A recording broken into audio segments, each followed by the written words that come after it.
Welcome, everyone. We are very pleased to have Maria Chudnovsky from Princeton University, who will give the last distinguished colloquium of the Turkish Mathematical Society in 2022. Maria Chudnovsky received her degree in 2003 from Princeton under the supervision of Paul Seymour. She was a Clay Fellow, then a professor at Columbia before returning to Princeton again at 2015. Her list of accomplishments and honors and awards are too numerous for me to count, but let me maybe highlight that she is a member of the Academia Europaea.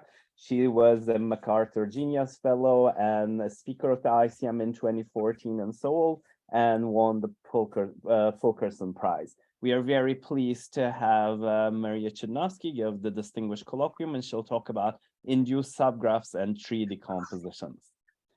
Please. Well, thank you very much for the introduction, and thank you for having me. It's really my pleasure and my honor to speak here. I'm also very happy to have the opportunity to tell you about this work, which is basically what I've been doing for the last 3.5 years with various co-authors.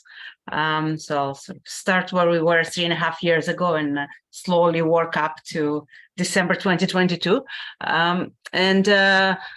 So different theorems here are joined with different people, and I'll say who proved what as I go. All right. So I'm a graph theorist. I think about graphs. Graphs have vertices and edges. And for most of my career, I've been thinking about what happens to a graph if you forbid a configuration under deleting vertices. So I fix a configuration and I tell you that the graphs I'm interested in are such that you cannot delete vertices from them to produce this configuration. And this containment relation is one of several different containment relations that people think about on graphs. This is called taking induced subgraphs. The most well-known containment relation is one of subgraphs. So what that means is you start with a graph and you're allowed to delete vertices and you're allowed to delete edges. That's somehow the most common thing people think about. So what I'm doing here is different. I'm only allowing you to delete vertices, but if you had an edge in your original graph and you decided not to delete its ends, then you have to keep the edge. So let me say this more rigorously. H is an induced subgraph of G. So if to get H from G, you take a subset of the vertices, and then two vertices that you decided to keep in H are an edge of H if and only if they were an edge before. So here's an example. You start with a graph. So this is a graph G. This, you see my mouse, right? This is an induced subgraph of that, because to get this from that, you just delete this middle vertex. This is not an induced subgraph of that, because to get this from G, what you would need to do is keep all the vertices and delete this edge and delete that edge, and that's not an allowed operation. Okay? All right. Maria, I think we're on the wrong slide. I think you have some graphs on your. I do. Did I? We are still on the page where it says H is an induced subgraph, or it's just me. I don't know. I don't know. Does nobody see page number 2? But this is page number 2. It says H is an induced subgraph of G if VH is a subset of VG. But there are no. You're not seeing the blue pictures? Nope. Huh. So something went funny with the screen sharing. Let me try this again. I thought Izet and I figured it out, but I guess we figured it out badly. Sorry about that. Let me try this again. Thank you, Jamil. Okay, let me do this less ambitiously. I'm just going to share my whole screen with you, and then no doubt you'll see everything you need to see. Okay, so now you see my whole screen, right? Yes. Okay.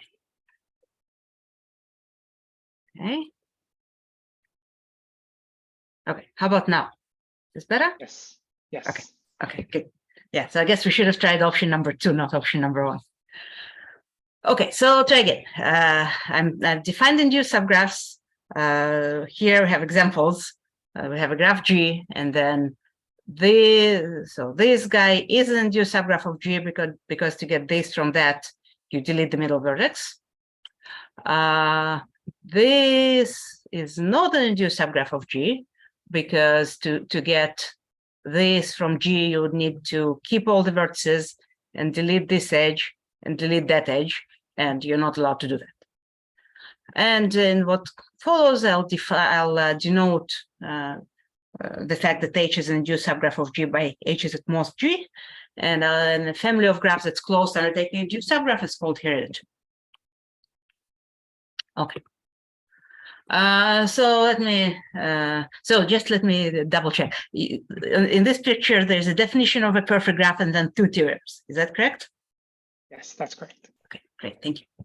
Okay, so let me sort of do some advertisement for this containment relation, which was not very popular until about 20, 30 years ago. But even then, even before people started seriously thinking about induced subgraphs, there was a well-known hereditary family of graphs that's called perfect graphs. And what perfect graphs are, they're graphs that behave especially nicely under graph coloring. So to color graph means you assign colors to vertices in such a way that if two vertices are adjacent, they get different colors. And then if you think about this for a little bit, there's an obvious lower bound for that, right? So now you want to do that with as few colors as possible. And there's an obvious lower bound for how many colors you need, and that lower bound is how many vertices you can find all pairwise adjacent. So a set of pairwise adjacent vertices is called a clique. And if you think of the largest size of a clique, you need to use a different color for every vertex in a clique, and so you need at least that many colors to color your graph. Right? So this is all here. Chi of H is a chromatic number, how many colors you need. Omega of H is the maximum number of pairwise adjacent vertices, or in other words, the maximum size of a clique. And it's clear that for every graph H, the chromatic number is at least this omega of H. There are some graphs where you get equalities. There are some graphs where this lower bound is actually attained. And this is an interesting class of graphs. And then for various technical reasons, you should make it even more interesting and closed undertaking induced subgraphs. So we say a graph is perfect if for all its induced subgraph, the chromatic number and the clique number are the same. And this is a family of subgraphs that was first introduced by French mathematician Claude Berge in the 1960s. So he first noticed that this is kind of an interesting property all by itself. And then he started thinking about this family, and he made all kinds of interesting conjectures about it. One of which was that you can characterize all minimal graphs that are not in the family in a very clear way. Another one was that something more surprising, that if you take a graph in this family and now you change all the adjacencies. So if two vertices were adjacent, you make them non-adjacent. If two vertices were non-adjacent, you make them adjacent. It's called taking complements. So you take a perfect graph and you take its complement. Claude Berge conjectures that this keeps the graph being perfect, which if you just think about that is a completely surprising idea, right? You define something by thinking about vertex colorings. This is a kind of very simple property of a graph in some sense, and now you do some completely unrelated operation, and turns out the property is preserved. That's how you know you found the gem, right? If your seemingly simple definition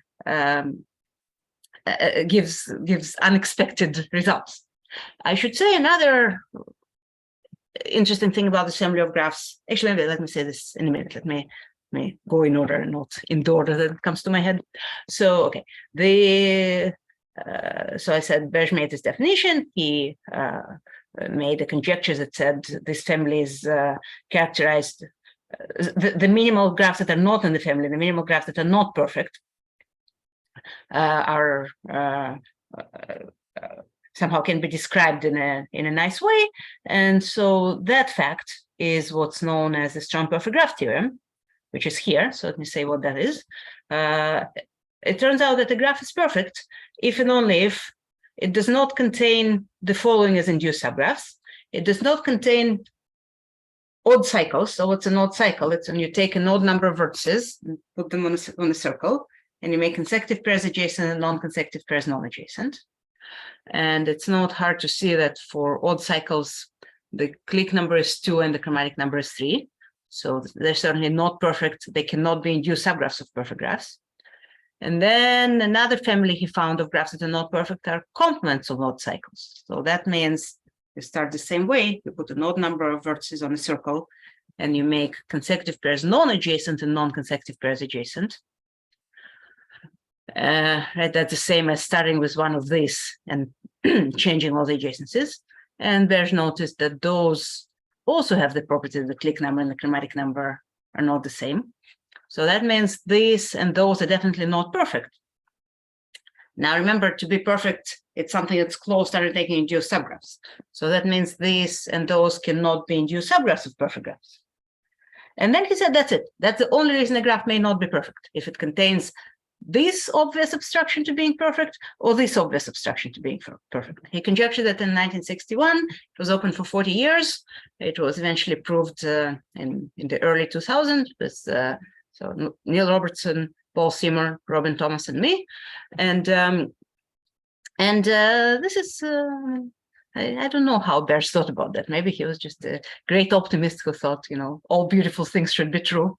Or maybe he had this amazing insight, but one way or another, turns out that this property is characterized by not having these and those obvious obstructions. And I should say that this is the, you know, this became a very popular open problem, right? It was open for 40 years and people worked on it for 40 years. So it kind of generated a lot of interest in induced subgraphs. And then another interesting thing that happened with perfect graphs is that, and that's later, is that they turned out to have surprisingly nice algorithmic properties. So there are various problems on graphs that are NP-complete in general, but it turns out, like, for example, finding the biggest clique, finding the chromatic number, finding an optimal coloring, finding the stability number. Stability number means the biggest set of vertices, all pairwise non-adjacent. And there are some other problems, let me not tell you all of them, but they're all well-known NP-complete problems in general graphs. Turns out for all of them, if you restrict the input to being perfect, you can do them in polynomial time. That's a theorem of Grochel, Lovas, and Schreiber. And what they did, they used, so they constructed certain polytopes that come from perfect graphs and used their properties. So yet another twist on this seemingly simple definition that Berge proposed. So in any case, so the class of perfect graphs is a lovely hereditary family with many interesting and unexpected properties. So one may become overly optimistic and hope that all hereditary families have nice properties. And this is something that's sort of, there's precedent for it in graph theory. In the mid-1990s, there was a study of graphs described by forbidden minors. So being a minor is another relation on graphs, another contained relation on graphs. And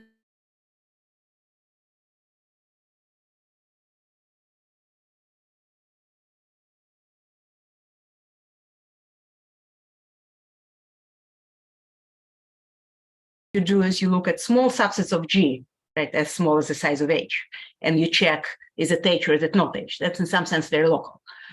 But for minors, it's a completely different world where everything is much more global. And there it turns out that if you forbid an induced minor, you can really, if you forbid a minor, you can really describe the structure of a graph you get. So one may hope that maybe something similar will happen in induced subgraphs, but that's completely not true, or at least it's something that we completely haven't found.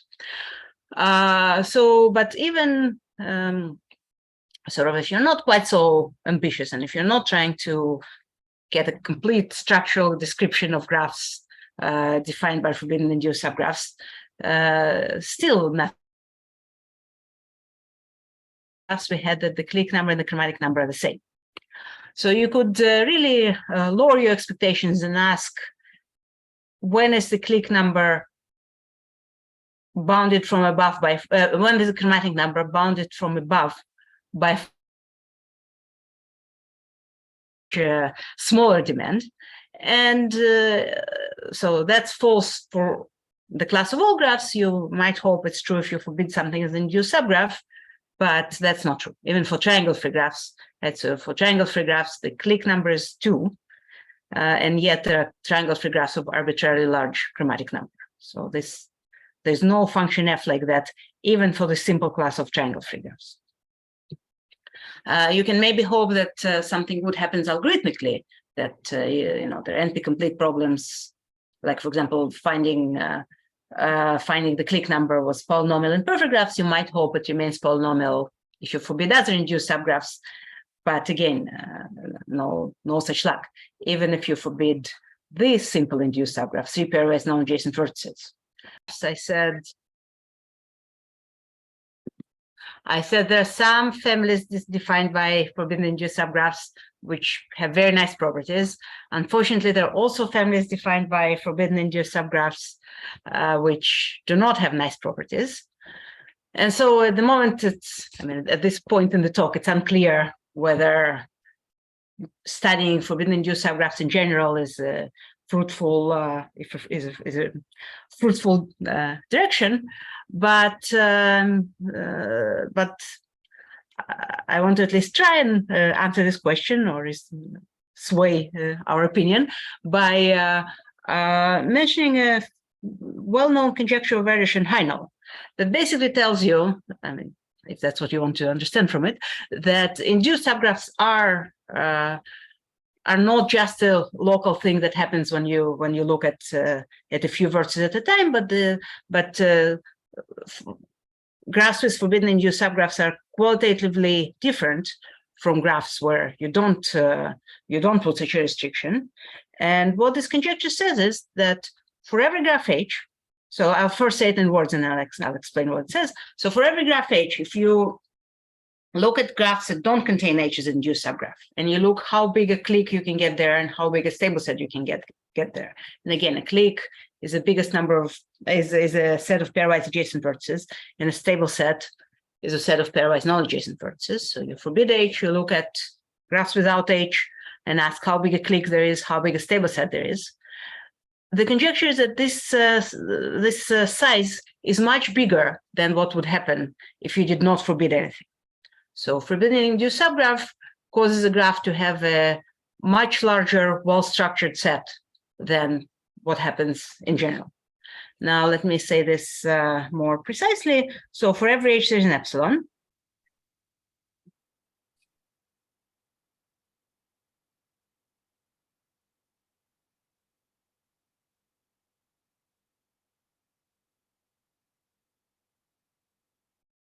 Okay, and so what I'm going to here, what I mean by have nice properties, I mean two things.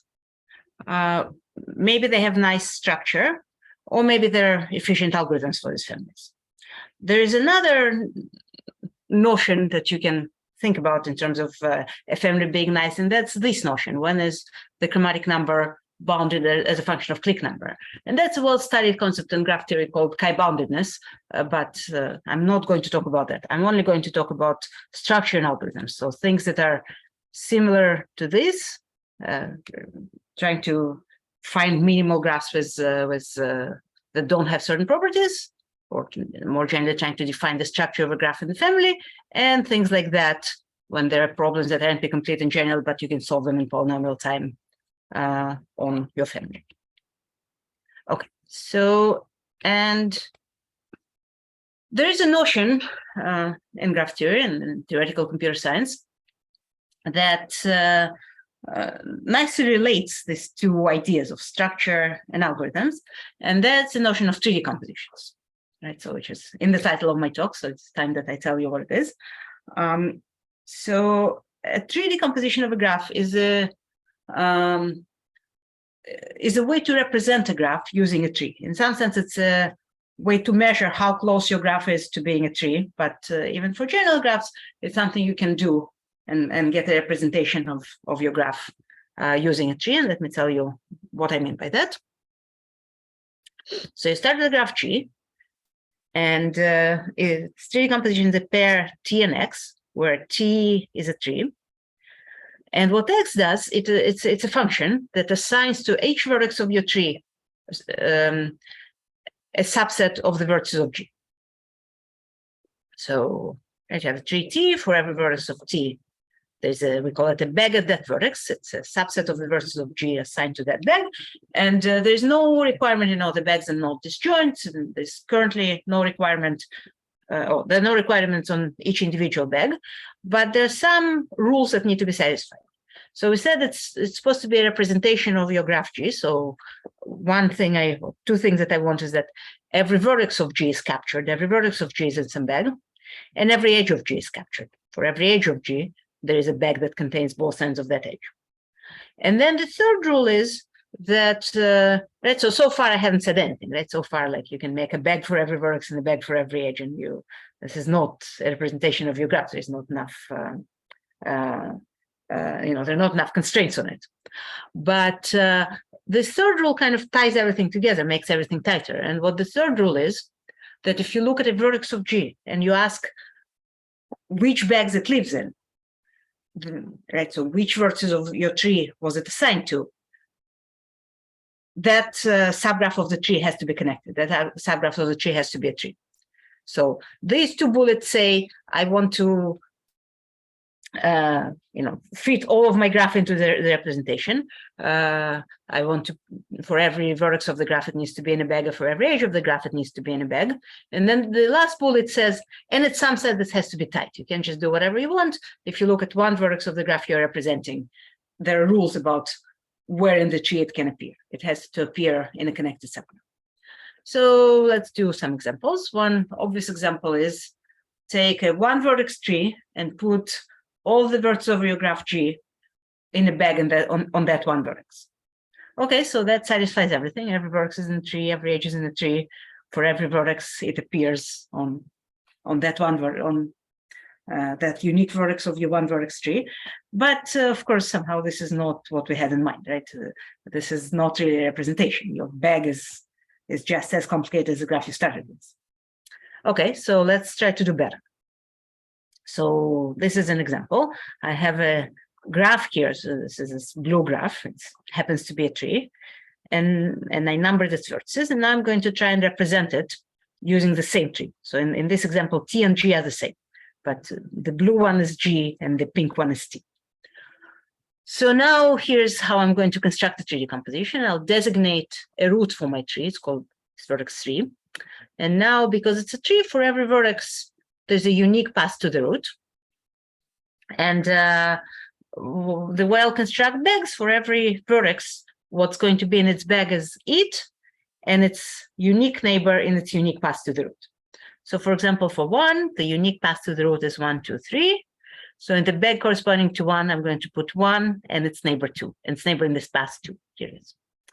For 2, its unique path to the root is 2, 3. So in the bag corresponding to 2, I'm going to put 2 and its neighbor 3 in the path. Here it is. For 5, its unique path to the root is 5, 4, 3. So in the bag corresponding to 5, I'm going to put 5 and its neighbor 4. Here it is. 3 is already there. It's already at the root. So the bag corresponding to 3 is just 3. Okay, so I constructed a tree decomposition like this. You can check that it's a tree decomposition.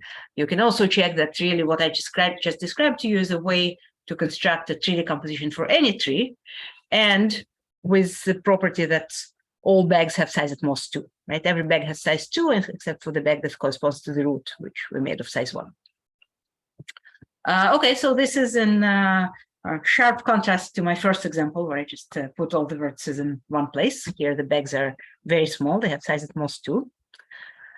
Now let's do another one. So this is a graph, right? The sixth cycle is a graph, and then this 4 vertex path is the tree, and the bags are described here in gray. And you can check that this is a tree decomposition, and here you notice that bags have size 3. So they're still, pretty small, but not as small as in the first example. Okay, so this is what we're going to think about. We're going to think about a graph and its tree decomposition, its representation as a tree, And we want to somehow distinguish between the first example I gave you, where just I dumped all the vertices in one bag, versus these economically constructed decompositions where bags are small. So now let's say this more precisely. Given the tree decomposition is width. Maria, question. Of course, yeah. Can you recover the graph from its decomposition tree? You can, yes. Yeah, it's a unique process, right?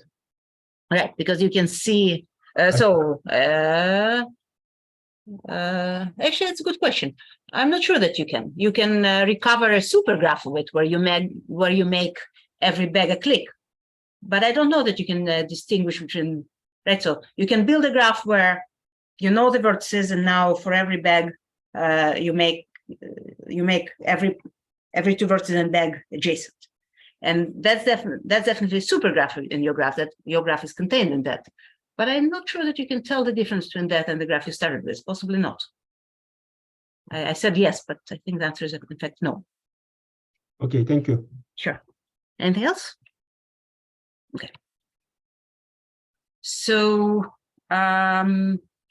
So the width of a decomposition is the largest size of a bag minus one, right? So our goal is to make the bags as small as possible, and then the tree width of the graph is the width of its best tree decomposition, like the minimum overall tree decompositions of the width. And so we say that the graph has a small tree width if it's close to being a tree, and trees have tree width 1. Now notice there's this mysterious -1 here, and on the other hand we have this example where we took a tree and we constructed a tree decomposition of it with bag sizes 2. So the -1 is so that we could say the tree width of a tree is 1. That seems like a good elegant thing to have. And it's a theorem that a graph has tree width 1 if and only if it's a forest. An easy theorem. Okay, so we know what tree decompositions are. We know what tree width is. We understand that it's some reasonable way to describe the structure of a graph. Right. So now let me explain a little bit why we're interested in tree decompositions of small widths. So it turns out that if I start with a graph of bounded tree widths, I can use a technique called dynamic programming to design efficient algorithm on this class of graphs. If I start with a class of graphs and I promise you that every graph in that class have tree widths at most 100, you can use something called dynamic programming that maybe I won't explain to design efficient algorithms on graphs in that class for various problems, actually for a whole bunch of problems. There's some logic theorem that tells you what kind of problems this would work for, but I'm not going to say that. What I'm going to say is just a few problems that we already mentioned. For example, maximum weight stable set is solvable in polynomial time on classes of bounded tree widths. Optimal coloring is solved in polynomial time on graphs of bounded tree widths. And again, a reminder, stable set is a set of vertices with no two which are adjacent. Okay, so it's an interesting question to ask, or it's an interesting question to try and describe graphs of bounded tree widths under the relation we're thinking about, that is of forbidden induced subgraphs. That's what we're going to think about. So the question here is, which hereditary families have bounded tree widths? In other words, what do you need to exclude in an induced subgraph to guarantee that your graph has bounded tree widths? Okay, so in order to have a chance of answering this question, we need some examples of graphs with large tree widths, right? We have to start somewhere. And luckily, this question has been answered in full for graphs with, if instead of hereditary families, you say families defined by forbidden minors, and that's not very helpful to us in most ways, but it is very helpful to us in that they constructed examples of graphs with graphs with large tree widths. So we're going to draw on their expertise. So, for example, complete graphs have large tree widths. Complete graph is a graph where every two vertices are pairwise adjacent, If you look at a complete graph of size n, the tree width is n minus 1. The only thing you can do with a complete graph is put all the vertices in one bag. Complete backtag graph. So that means you take two sets of size n and put all the edges between them and no other edges. Those have tree width n. So another example with large tree widths. And somehow, you know, this makes sense. The graphs with a lot of edges, you expect that they're not. If you think of bounded trees as being close to a tree, you expect that graphs with a lot of edges are not very close to a tree. They have large tree widths. So, but now here's a completely different example, a pretty sparse graph with large tree widths. So this is called a wall, and I'm not going to define it, but a thing like that is called a wall. And you can subdivide all the edges, and then it's called a subdivided wall. And subdivided wall has large tree widths. The tree width of a wall is the number of rows or the number of columns. Okay, so then it turns out that for minors, it's enough to think about those things. But for if you start thinking about induced subgraphs, there's one other graph that kind of immediately comes to mind, and that's what's called the line graph of a wall. And I'm not going to explain to you where the name comes from. But I will tell you that to get this from that, what I did was I looked at every vertex of degree 3. So here, vertex of degree 3 make a claw, make a 3-prong junction. And here I'm going to replace every such 3-prong junction by a triangle. So to get this from that, you replace every degree 3 vertex by a triangle. And right, so here, remember, all the edges were allowed to be subdivided. So here, again, all this kind of paths between triangles can still be subdivided, but triangles are triangles. And you can check that, or one can check that they still have large tree widths. And you can also check that between this class and that class, they're independent in terms of right, they're incomparable in terms of induced subgraphs. Those are not induced subgraphs of this, and those are not induced subgraphs of those. So if you want to list all obstructions, all induced subgraph obstructions for bounded tree widths, you have to also list all graphs like that. Okay, but that's it. That's where the intuition from minors really ends. And you know, one might briefly hope that this is it. That if you exclude a big one of the, you know, a big one of this, a big one of those, a big wall or subdivision of a big wall, and the line graph of the subdivision of a big wall, you might carry as induced subgraphs, you might guarantee bounded tree widths. But that is false. That was an example showing that that is false was constructed by Sintiari and Trotnion maybe 5 or 6 years ago. So what they constructed is a class of graphs with no K4. So we said we have to exclude a big clique. They constructed a class with no complete graph of size 4, no 4 pairwise adjacent vertices, and no induced even cycles. And they showed that they didn't construct that graph. They constructed examples in these graphs and constructed examples in this class of arbitrarily large tree widths. So for every K, they found a graph that belongs to this class, no complete graph of size 4, and no induced even cycle of tree widths at least K. Now, what does this have to do with that? Well, I'll explain in a minute why each of those actually contains an induced even cycle. So let's start.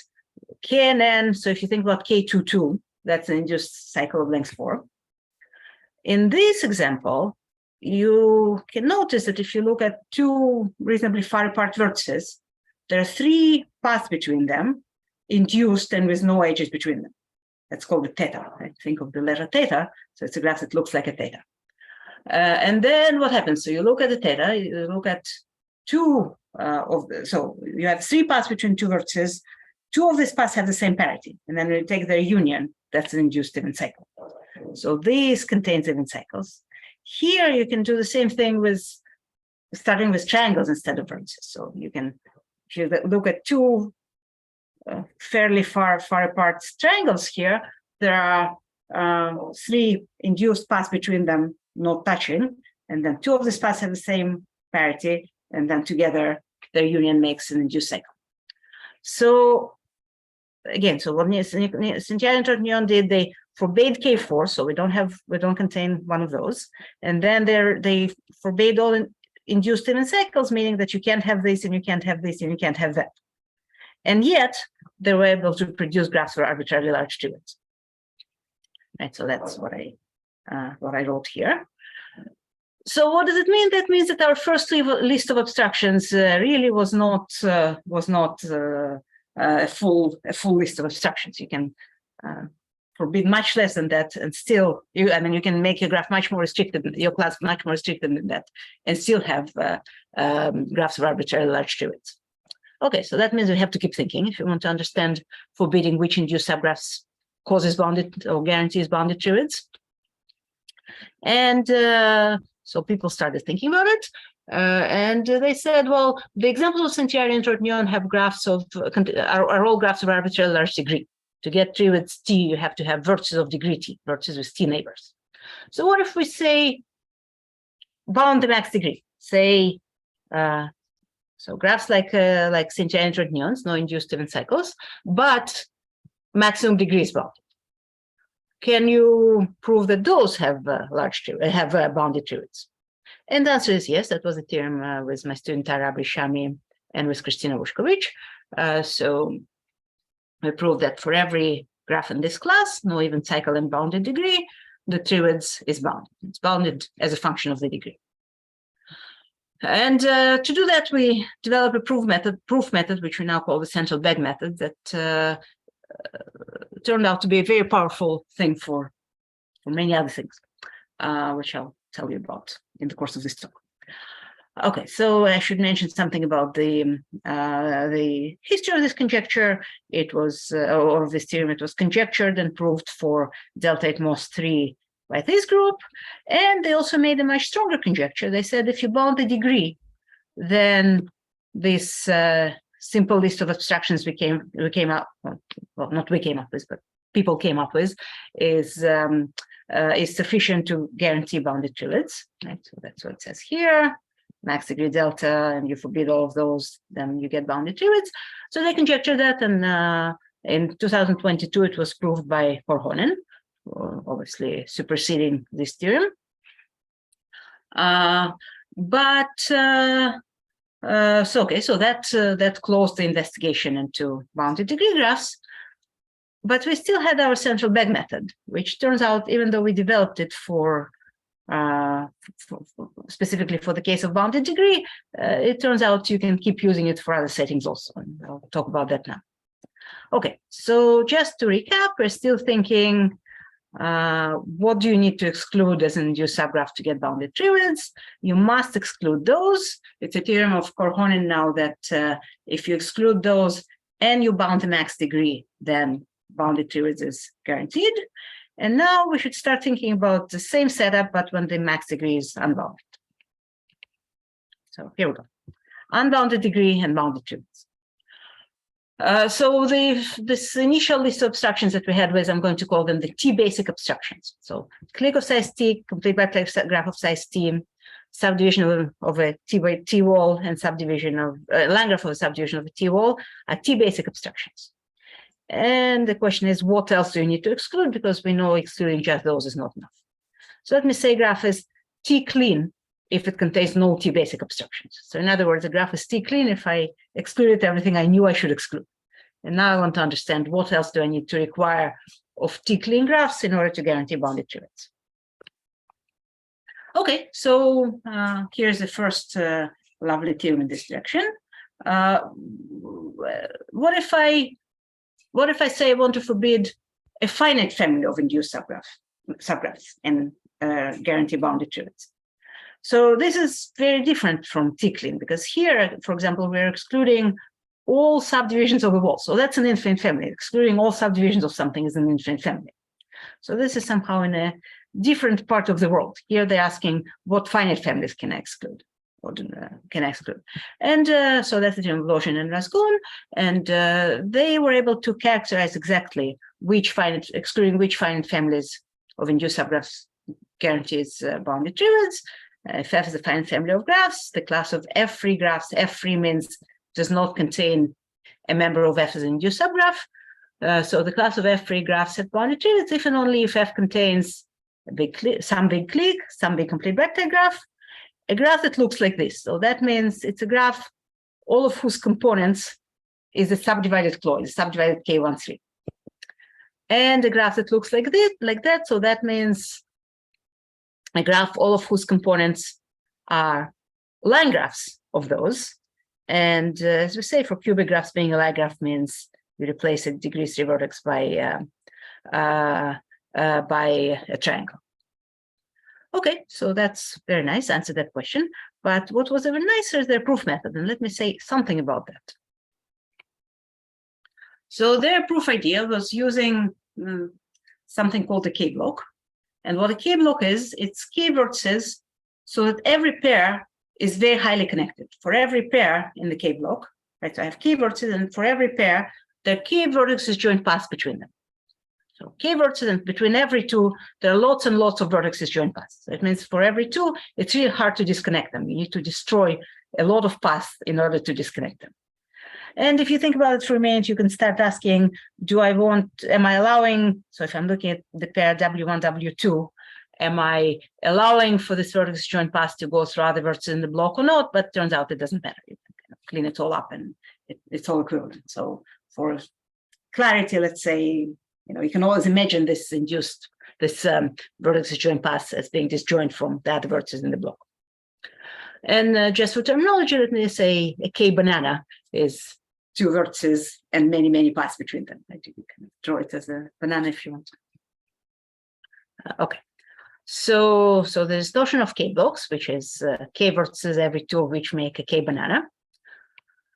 And then there's a theorem of Weishauer that tells you that if you have no K plus 1 block in your graph, then your graph admits a very nice tree decomposition. Maybe let me draw something on the board. That's the only little bit of a proof I'm really going to do, but I want to do it because it's very pretty. So what Weishauer tells you is that if you start with a graph with no K banana, then you can get a tree decomposition where, right, so the tree decomposition is something like that. Every blob here is a bag hanging on the vertex of my chain. And what Weishauer tells you is that, so you do two things. First of all, focus on just one such circle, on just one bag, and look at its intersections with neighboring bags and make those intersections cliques. So that's the first thing I'm going to do. So I fixed up my bag a little bit. Right, so I added some edges to this bag. And now, if there's no K block, you can arrange that for every this doctored up bag, that's called the torso. I think these edges make something. So I went from bag to torso, that was adding these edges.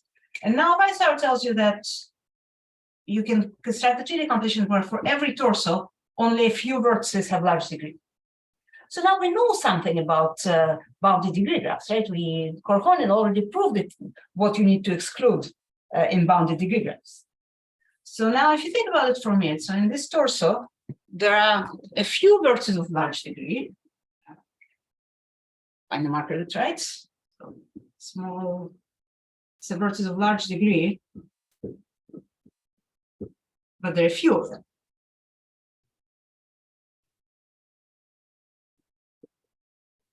Small number of large degree vertices.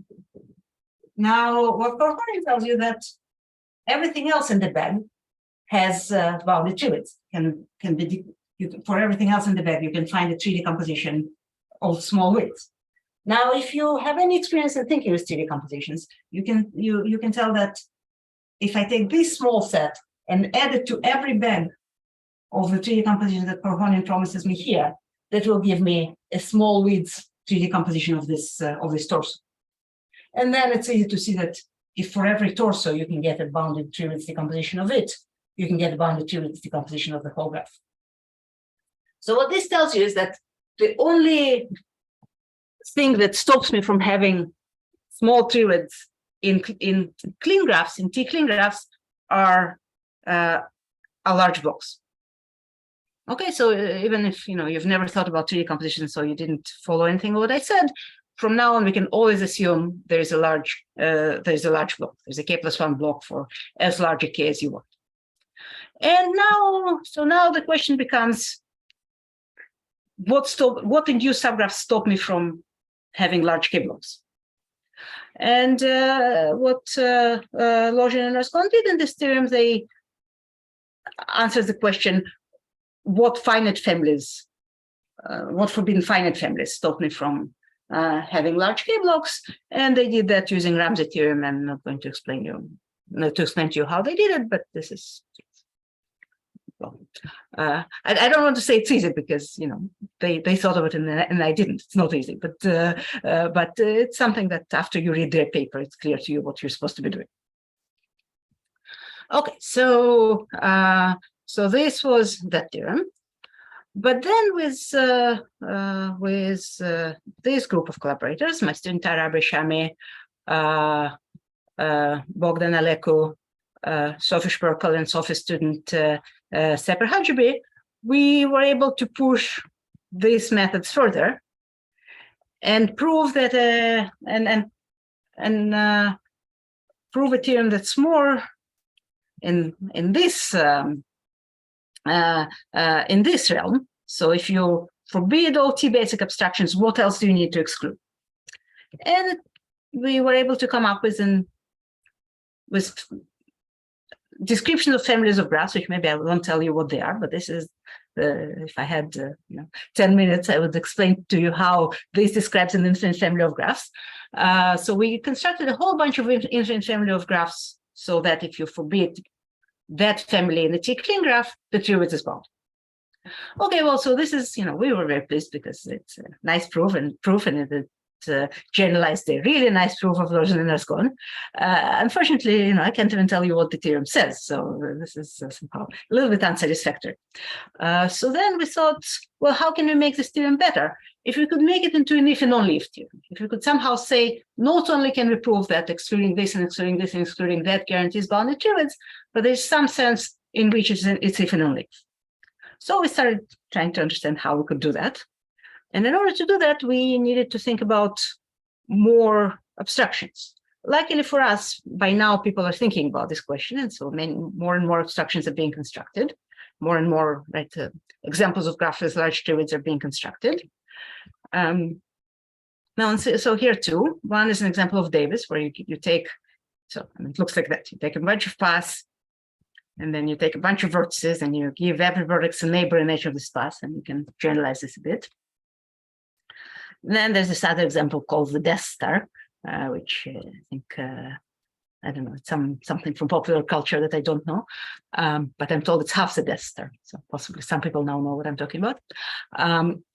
So in any case, so there's two other abstractions that, how does it help us? How does having more examples of graphs of large tree widths help?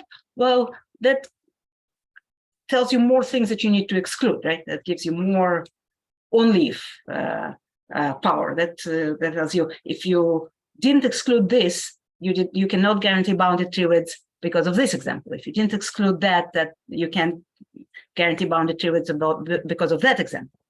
So we, thought about those hard, and we were able to prove this theorem, which is much more pleasing than that theorem. The following.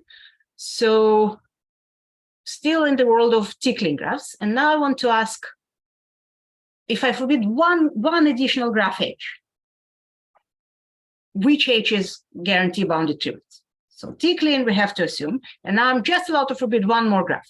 What H is guarantee bounded tree widths? And turns out it's if and only if. So every H-free T-clean graph has bounded tree widths, if and only if H looks like this. And what this is a graph whose every component is a subdivided star. Okay, so, and again, only if comes from analyzing all these different examples. If comes from here, right? You can see that this kind of family contains my graphs H. Okay, so that was that. We can do it for one graph H. The next natural question is, what if I forbid a finite family of graphs H? T clean plus a finite family. What what finite families guarantee bounded trivets, and we don't know. Another example, another theorem that you can get in there, right? So what other families can you exclude to guarantee bounded trivets in addition to T-clean? Is something called propeller-free graphs. So a propeller is a cycle in a vertex with at least two neighbors in it. And there's actually a nice structure theorem for them by that group from about 10 years ago. And then we were able to prove that T-clean, again, it's the same group, that T-clean propeller-free graphs have bounded trivets. And that goes back, remember I told you we developed the central bag method to deal with bounded degree graphs, and then that became useless because Korhonen went and proved everything. But we recovered and used it, for example, in this theorem and in several others. And let me just finish by telling you three more theorems and then I'll be done. So remember, the first troublesome example was constructed by Cintiari and Tornion, and those were examples of even whole free graphs, graphs with no induced event cycles that had large trivets. And so then they tried to fix it in various ways. So one fix was bound the degree, and then the trivet is bounded. But then they suggested several other things. One was forbid this graph. This is called a diamond.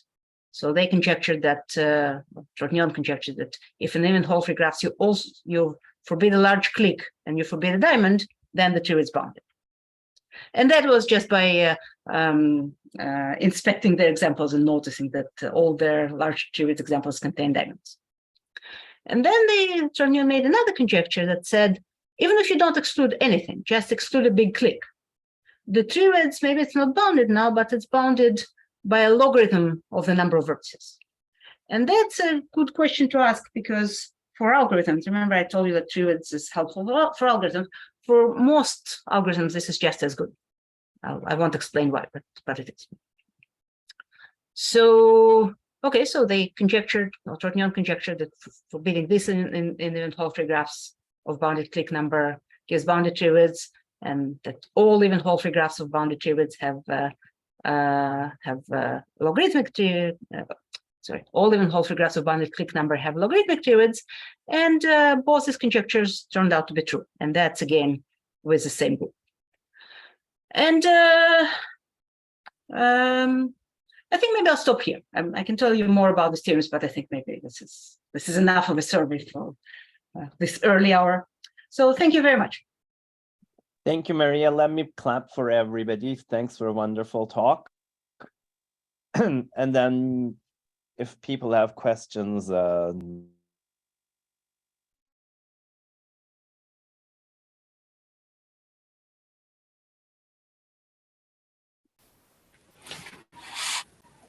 I have a question, but I'm not sure if you can hear me.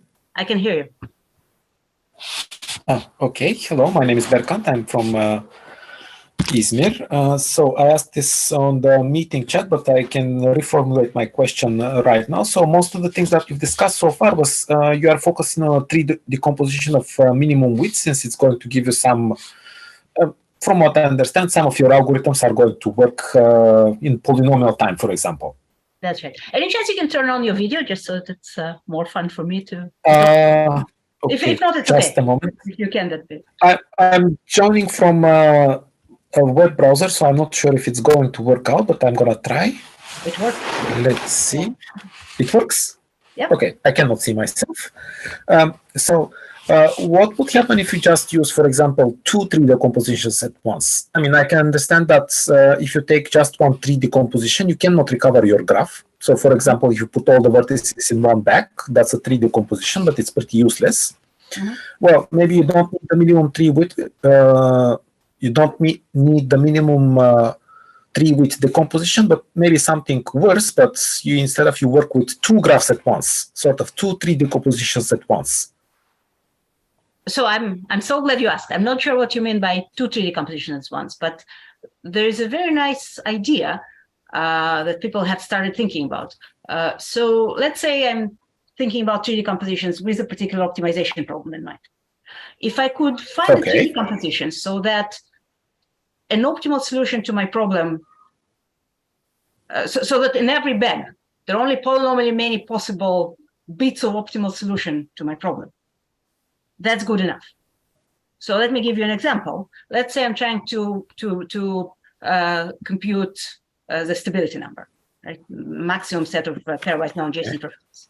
So if I construct a 3D composition where every bag has stability number at most 10, then in every bag there's only n to the 10th possible stable sets.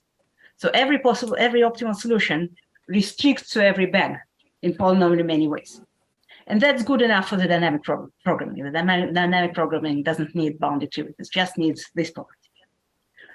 So, for example, people are now thinking about which graphs have, it's called tree independence number, bounded tree independence number. Which graphs have 3D compositions where every bag has bounded stability number, bounded independence number. And you can then come up with your favorite optimization problem and formulate the same kind of question. I'm not sure if that's closely related to what you said, but definitely bounded tree width is an overkill. You don't really need bounded tree width for algorithms.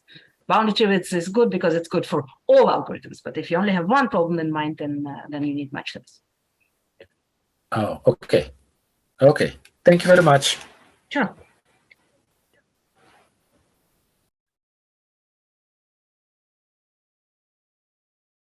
If there are no other questions, let's thank Maria again. Thank you very much for a wonderful talk. Thank you very much for inviting me. And